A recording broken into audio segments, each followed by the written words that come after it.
The Earth's climate is changing rapidly. In some places, temperatures are getting hotter, leading to more frequent wildfires and droughts. In other areas, heavy rains and storms are becoming stronger, and glacial ice is melting faster. New research suggests that the changing climate might not only affect things on the Earth's surface. Climate change, especially increased rain and melting ice, could also trigger activity below the Earth's surface, leading to more earthquakes and volcanic eruptions. The connection between rain and seismic activity. While droughts in Europe and North America have dominated recent news headlines, the Intergovernmental Panel on Climate Change's sixth assessment report, released in 2021, shows that in many parts of the world, there's actually been more rain since 1950.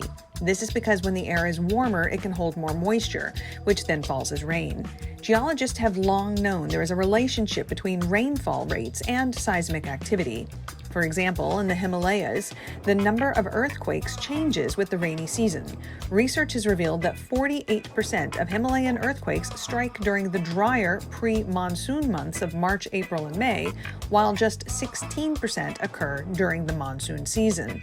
The reason for this is because the weight of all the rain pushes the Earth's outer layer. This makes it more stable.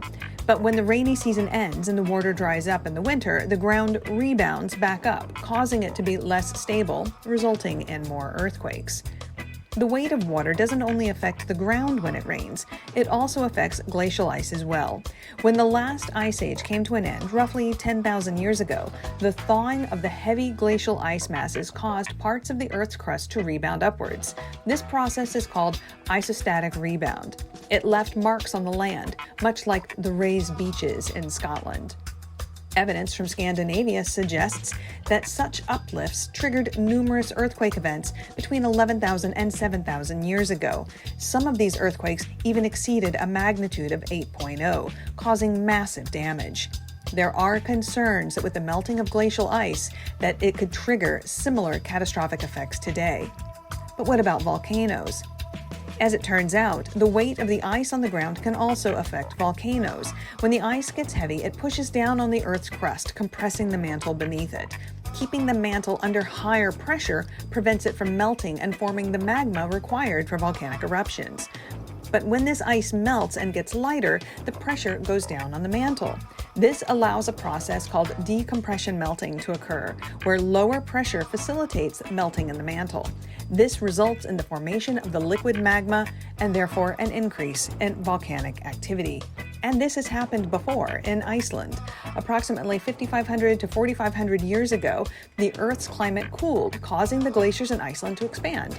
And during this time, the volcanic activity went down. However, after the glaciers melted, more volcanoes began erupting. Even today, this process is responsible for driving some volcanic activity in Iceland.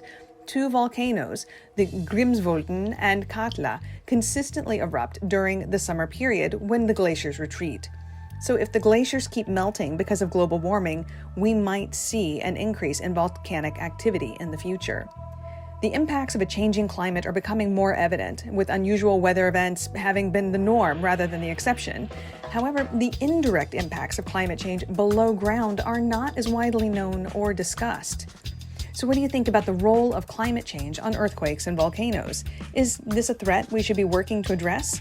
Let us know your thoughts in the comments below. And be sure to like and subscribe to our video for more content like this. See you next time.